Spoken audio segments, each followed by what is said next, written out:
Sa Banga, Aklan, isang binatilyo ang misteryoso raw naglaho sa Aklan River. Hinala tuloy ng ilan. Di umano, hindi ito simpleng kaso ng pagkalunod. Ang ilog kasi pinaniniwalaang may bantay. Nitong nakaraang buwan pa ang fiesta sa Aklan. Ngunit meron pa rin silang pabanda sa tabing ilog. Pero hindi raw sila tumutugtog para magsaya. Panawagan kasi nila ito sa kanilang kabanda na ilang araw nang nawawala matapos daw malunod sa ilog. Ngunit may ilang naniniwala na ang binata hindi lang basta nalunod. Di umano may kumuha sa kanya. May kaharian sila dyan sa loob. Naniningil sila pag may nag-iingay at saka hindi kilala kasi yung bata, hindi taga rito. At ang nangunguha raw sa ilog na videohan pa? Meron ba kayong nakikita? Ito ang ilang linggo ng laman ng balita sa isla ng Panay. Ang proceed dito, search mo itong area na to. Tungkol sa maaksyon. Okay, safety first, guys. At dibdibang paghahanap sa nawawalang binata sa probinsya ng Aklan.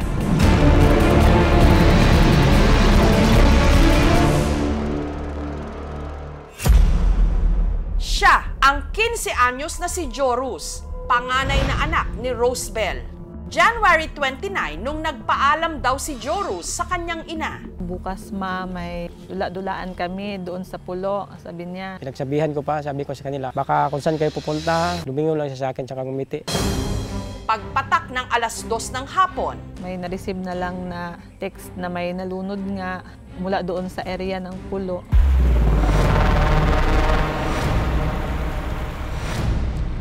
kwento ng kaklase ni Jorus na si Ken.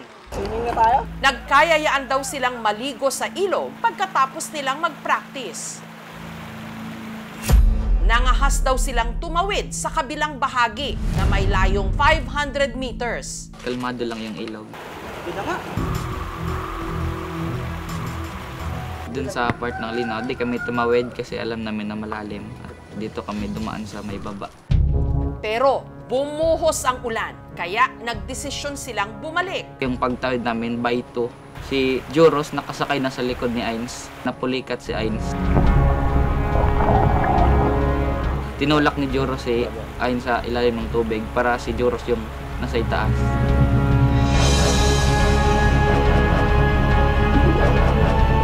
Tapos si Ains, marunong kasi siya lumangoy. Bumalik siya ulit sa kabila. Dinalaman ng agos. Napunta siya sa may linaw.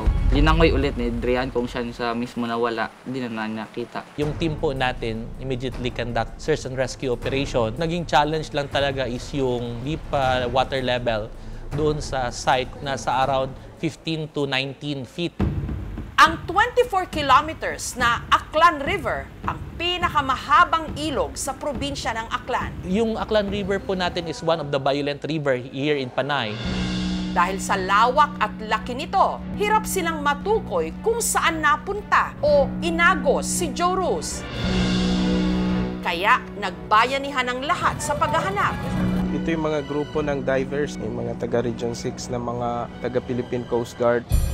May mga bahagi pa ng ilog na hinukay ng backhoe.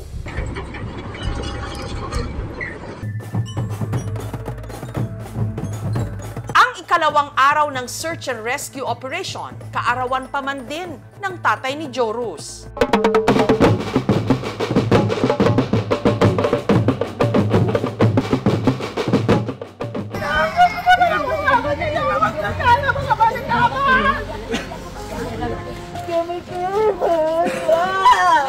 Birthday ni Papa, humakalan!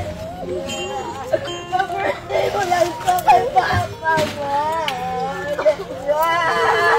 Hindi na si Tita! Palangga ka ni Tita! Mo kami iyan! Jesu Cristo, Hari sang Kalungan.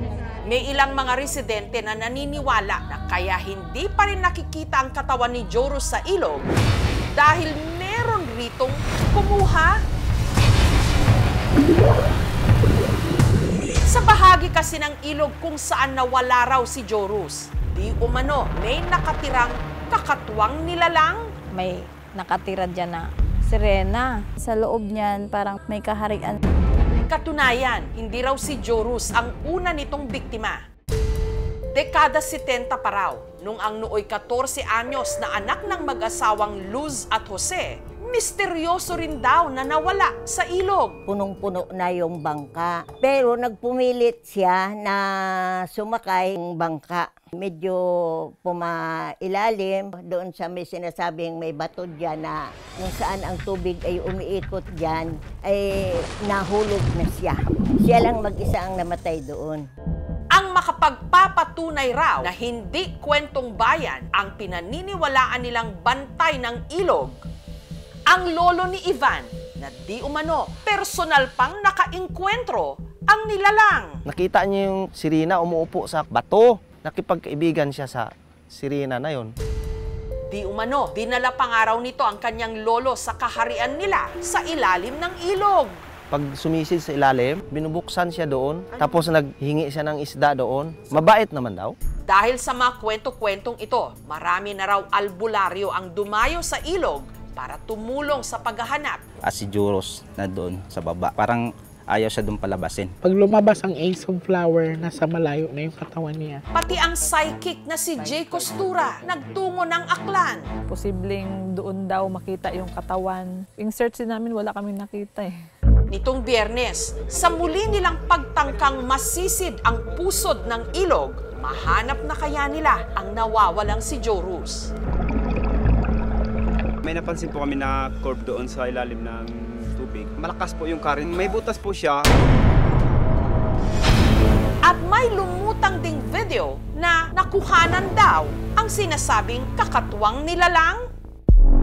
Titigang mabuti. Ano ito?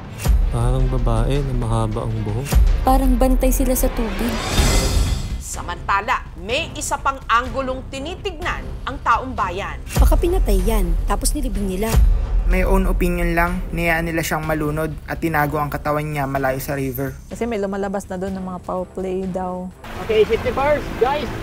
Walang bibitiw dahil pilit nating sisisirin ang mga kasagutan.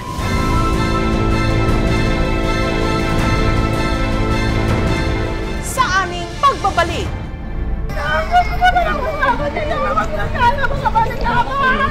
15 anyos na lalaki mula Banga sa Aklan, mahigit 2 linggo nang nawawala matapos malunod sa Aklan River. Di umano ang binata, kaya raw hindi makita dahil sadyang may kumuha sa kanya. May nakatira dyan na sirena. Isang video rin ang nag-viral. Makikita na sa ilalim ng tubig, may nakuhanan daw na kakaibang imahe. Parang babae na mahaba ang buhok. Anyong tao? Diwata ba o ano? Parang bantay sila sa tubig. Diyan ko nakuha yung video na nakitaan ng image na parang tao. Ang video, kuha ng vlogger na si James. Pinalibutan talaga ako. Marami ditong mga albularyo. Nakita ko, iisa lang yung sagot nila. Kataw daw or sirena. Pero ayon sa mga residente na nakatira malapit sa ilog, pati na ang mga diver na sumisid nung search and rescue operation, bato lang daw ito na lumulutang kapag mababaw ang tubig. Nasisid na rin po ng mga volunteer divers at saka yung PDRRMO. Yung area po na yun, sa ibabaw kasi merong medyo bundok na site. Yun po ay nagre-reflect doon sa tubig. That's why pag pinang-combine mo po yun lahat, parang makikita mo talaga yung hugis mala sirena. Lahat ng mga bagay na hindi kayang sagutin ng nakikita natin, pinapaniwalaan natin na mystery. So, humahanap tayo ng mga sagot pero hindi siya visible sa senses. Kaya, ang iniisip natin, ito ay supernatural. Yung victim is hindi talaga siya marunong lumangoy. Pigilan namin si Joros na wag nang sumama. Pinilit na sumama sa amin. Nitong Biyernes, nagsagawa ng underwater search ang mga volunteer diver. Okay, safety first, guys!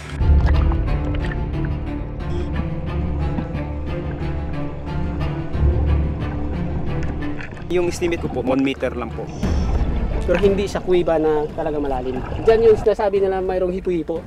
Kaya gumaganyan yung tubig doon, papunta doon. Pero isa lang yung direksyon ng current. Nalinis natin yung area pero wala tayong nakita na katawan ni George. Probably mayroong mga structure na umipit sa kanya, yung katawan niya nabaon sa buhangin. Kung hindi talaga siya lulutang, might be na flush out na siya doon sa dagat. Kasi yan Aklan River, ma'am, diretsyo ng tubig niyan papuntang Sibuyan. Samantala, ang taong bayan may tinitignan din na bagong anggulo sa pagkawala ni Jorus. Baka pinatay yan, tapos nilibing nila. Pinatay daw namin at itago, ma'am. Tapos pinalabas din namin nilunod. Wala kami ginawang ganun, ma'am, dito. So, yun, ma'am.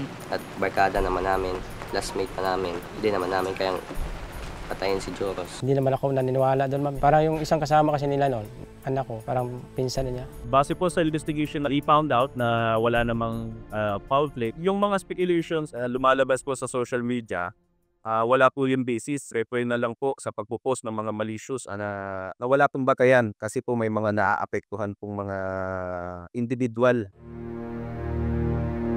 Patuloy ang pag-agos ng buhay para kina Rosebel at Joey. Pero sa pagdaan ng mga araw na hindi pa nila nakikita si Jorus, palalim din ng palalim ang kanilang pangungulila.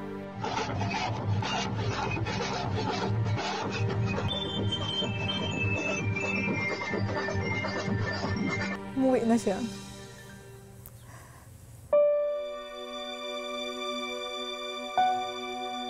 Yun na lang yung pinagdadasal na makauwi lang siya dito sa amin. Kahit sabihin ko bangkay na siya o ano, tatanggapin pa rin namin siya. Yun na lang.